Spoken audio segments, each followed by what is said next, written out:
Okay, so today we'll be learning about the immune system, and with that comes with infectious diseases, so that's where we'll start off with this lecture. Okay, so infectious agents. In order for your immune system to work, you have to be infected first. So what that would be is a pathogen that is capable of producing infection and causes the host immune system to respond. So anything that's going to make your immune system respond would be an infectious agent. One example would be bacteria. It's a single-celled organism. Some examples would be streptococcus, strep throat. Staphylococcus is a staph infection, and E. coli. Viruses are a non-living example, replicates only inside living cells. HIV, pneumonia, HPV, and the flu are some examples. Viruses a lot of times are either incurable, or your body has to just like go through the process of eliminating the infectious agent. Fungi is absorbed, or it has to absorb organic material. So examples would be like ringworm. And the last one is protozoa. These are extremely contagious. African sleeping sickness and malaria are examples of that. So these are just some of the examples of infectious agents that would cause your immune system to respond. The spleen is a very important organ. It's on the left side of the abdominal cavity, just below your diaphragm. A lot of you guys remember it from digestion, just because it's right next to your digestive system. It cleanses the blood of bacteria, viruses, and other debris. It's a site for lymphocyte proliferation and immune surveillance. So when your blood runs through the spleen, it will actually have lymphocytes in that region, and it'll also cause them to reproduce. It also destroys the old red blood cells and returns broken down products to your liver. So there you can see your spleen. Okay, so your body defenses. So now we're going to talk about your body defenses. So you've got first, second, and third line of defenses. The first and second line of defense, there's no memory. So once you get infected, it's not going to remember that virus or bacteria in order to fight it again. It's something that's there. It's present at birth. It's a rapid, very fast response, and it's not specific. Your third line of defense, that means your first and second line of defenses, that means that bacteria got all the way through like your skin and some cells, and now it's to your third line of defense. So now these cells will create a memory. So in other words, like if you get infected again, it would have something there to be able to fight it. It waits for a trigger.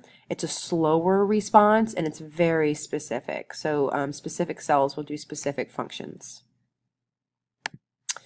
All right, so let's go ahead and begin with the first line of defense. So this is going to be your skin mostly. So anything on the outside of your body to stop bacteria or viruses or any infectious agents from getting in. So your skin is probably one of the biggest and best line of defenses that you have. As long as it's unbroken, the keratinized epidermis is a strong physical barrier. You also have mucous membranes. So in your membranes, your mucus, it's very acidic and it will inhibit bacteria growth. And sebum, which is part of the sweat, contains chemicals that are toxic to bacteria. So I'm sorry, oil, not sweat. Sweat also is acidic, but sebum, your oil, the natural oils of your skin, contains chemicals that, so as soon as like some of the bacteria touches your skin, it will die immediately due to the acidity. Vaginal secretions are very acidic. You don't want to get a UTI or anything like that. So, or anything in your reproductive system. So the secretions are acidic. Saliva, lacrimal fluid, tears contain lysozyme, which is an enzyme that destroys bacteria, so that your mouth, basically, and your eyes are protected. You also have sticky mucus in the beginning parts of your digestive and respiratory passageway that will stop and trap anything that comes in. So these are all parts of your first line of defenses. Stomach acid can be seen as a first line of defense. That low pH is harmful to microbes. Okay, so if let's say you had a cut in your skin, or something occurs in which it gets through your nose or something, like, and it gets through the first line of defense, you now have the second line of defenses. So these are, so once pathogens get into this region, there's things that will occur. One of the first cells that may come up, and this is actually it's called a phagocyte. This is an actual electron microscope picture of it. This is a yeast cell that got inside, and this is the phagocyte. It's in every single body organ. It engulfs the foreign particle, so it literally just like almost eats it. It binds to the particle, pulls it inside, breaks it down, and it's digested by a lysosome, which is another cell that helps. It's a helper cell. The next cell is called the natural killer cell. It does what it says. It's the police body in the blood and lymph. So this is a cell that's just going through the body and kind of just is moving around and looking for any infectious agents. It lyses and kills cancer cells, viruses, infected body cells before immune system is enlisted. It will attack target cell membrane and release several chemicals. The target cell's membrane and nucleus will become disintegrated. So this is an actual, so the blue or this green color here is a natural killer cell, and this would be an infectious agent. It would come in and disintegrate the nuclei. Okay, you also have the inflammatory response. So your inflammatory response is triggered whenever your body tissues are injured. Signs that the inflammatory response is occurring is redness, heat, swelling, and pain. Histamines, once your cell is injured, it releases an inflammatory chemical called histamine. The swelling, so that's anytime you see anything that's swollen, is caused by the blood vessels dilating and becoming leaky. That will attract the phagocytes and white blood cells to the area and activate your pain receptors, so that pain that you feel. It prevents spreading of damaged agents, disposes of cell debris and pathogen, and sets the stage for repair. So here's an example. You would have like a nail coming in, so there's bacteria. Your phagocytes would come in and engulf it before anything would occur. And then it would heal. So before it gets into the blood. Like the idea is like get it before it gets into the blood system. A fever is another line of defense, second line of defense. It's a systemic response to the invading organism. Normally, your temperature should be about 98.6, but if a pyrogen, which is another word for an infectious agent, comes in, the chemical secreted by the white blood cells in macrophages exposed to bacteria. So the fever will now make a response. As you know, the temperature will increase, and the cons of this is that extremely high fever can be dangerous. So it's bad because it can scramble your enzymes and other proteins. So like any proteins you have, high temperature will like melt it. The pros though, iron and zinc is needed for bacteria. And during a fever, what happens is your liver and spleen actually gather up these materials. It also increases the metabolic rate of tissue cells due to the increased temperature. Okay, so now we're in the third line of defense. So now those things didn't work. Unfortunately, it got into your blood system, right? So the bacteria, let's say, got into your blood system. Now, this is going to be very, very specific. So the immune system that stalks and eliminates any type of specific pathogen that intrudes in the body. So it's antigen specific, if you guys remember. Antigens are certain proteins on the outside of infectious agents that cause you to be recognized. So it's systemic. It's not restricted to one infection site.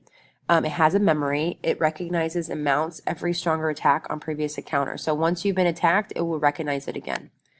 Antigen, any specific capable of exciting the immune system. So that's just telling you what an antigen is.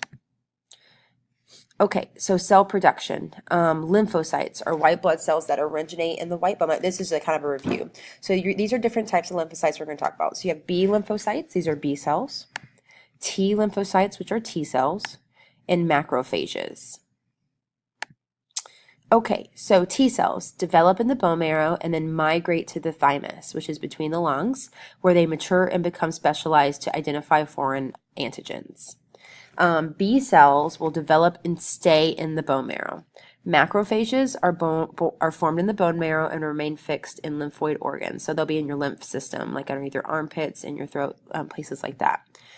Cells will migrate to lymph nodes and spleen where the encounters will occur, so that it will wait there until the blood gets to those regions. Okay, so let's start with B cells. So B cells, so that means that the B cell has now been activated. So the antigen binds to the surface of the B cell, so it's like attracted to it because it's antigen specific. This binding site will activate lymphocytes to grow and multiply rapidly to form an army of antigen-specific receptors. So basically, they clone themselves. So the antigen, that just think of that, that's your infectious agent. It comes in, it attaches to your B cell, and your B cell will start to multiply. These clones become plasma cells, producing 2,000 antibodies per second. After 10 days, the number will eventually decline, and the plasma cells start to die. The B cell clone members that don't become plasma cells are there they become memory cells, and they're there just in case that same antigen comes and attacks again. And if it gets past the first and second line of defense, you have these B cells there ready to quote unquote attack. So those are your B cells. Antibodies, they're soluble proteins secreted by the activated B cells and by their plasma cell offspring in response to an antigen. So your antibodies are there to attack, essentially, your antigen, the infectious agent in the antigen. Okay, so now T cells. So like B cells, binding to recognize antigen activates T cells to form clones. So they'll do that the same. The antigen must be ingested by macrophages first. So that's what macrophages do. So when your infectious agent comes in, the macrophage will like break it down into smaller pieces and then feed it to the T cells. So it's kind of cool. Without being spoon-fed by the macrophage, immune response is severely impaired. So you can kind of see how that occurs. Okay, so the type of T cells. You have killer T cells. They specialize in killing virus-infected cancer or foreign graft cells. A foreign graft cell would be like for instance, like I have ACL surgery where they put someone else, a cadaver's ACL in me, so that would be like a foreign graft. It's a body part from someone else or a cell for something else. Binds and inserts toxic chemicals to rupture the target cell. So that's your killer T cell. So your killer T cell literally kills it. Helper Ts, they're the helpers. So they're directors of immune systems, circulate through the body, and recruit other cells to help and fight the invaders. They interact directly with B cells, making them divide more faster, and then signaling for antibody formation to begin. So they also help with they not only help T cells, they also help B cells. AIDS actually attack this cell. So if you are infected with HIV, it will destroy the helper T cells. So you don't have anything recruiting other cells. You don't have anything interacting with your B cells, having them rapid. So that's why usually someone who has HIV or AIDS, they will die of like the common cold because their immune system is suppressed.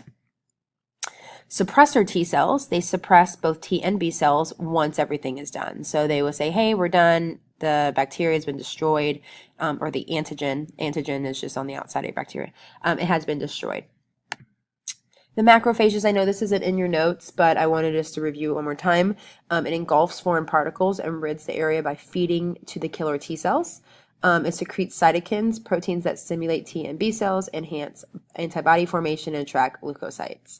And as you remember, it like actually breaks things down. So you can actually see here the macrophage is taking the foreign antigen or the foreign microbe with the antigens. It'll break it down into little pieces and feed it to your T cell, your killer T cell. Okay, so the last part is just talking about immunity. There's different types of immunity. You either have active or passive. So your active immunity is where that is split up into two parts. So active immunity is either naturally acquired or artificially acquired. So this means that you're making those antibodies. So naturally acquired means that you've been like infected. So you got infected, you went through the symptoms, you had a fever, your body went through the first, second, and third line of defense on its own. You have symptoms, right? That's the bummer part. Artificially acquired would be vaccines. So that's when you get a vaccine. Most of the time you don't get sick. Some people do get sick, but you don't have any symptoms. Passive immunity means you are given these cells by someone else. So you don't go through any line of defenses. So passive immunity would be like crossing the placenta from mother to baby. So mom gets the vaccine and just passively gives it to the baby. Breast milk, so immune cells, there's a lot of immune cells in breast milk, and a serum to treat poisonous ticks would also be an example. Okay, so that's it. We will spend all week doing like little debates and things, and I hope you got a lot out of this.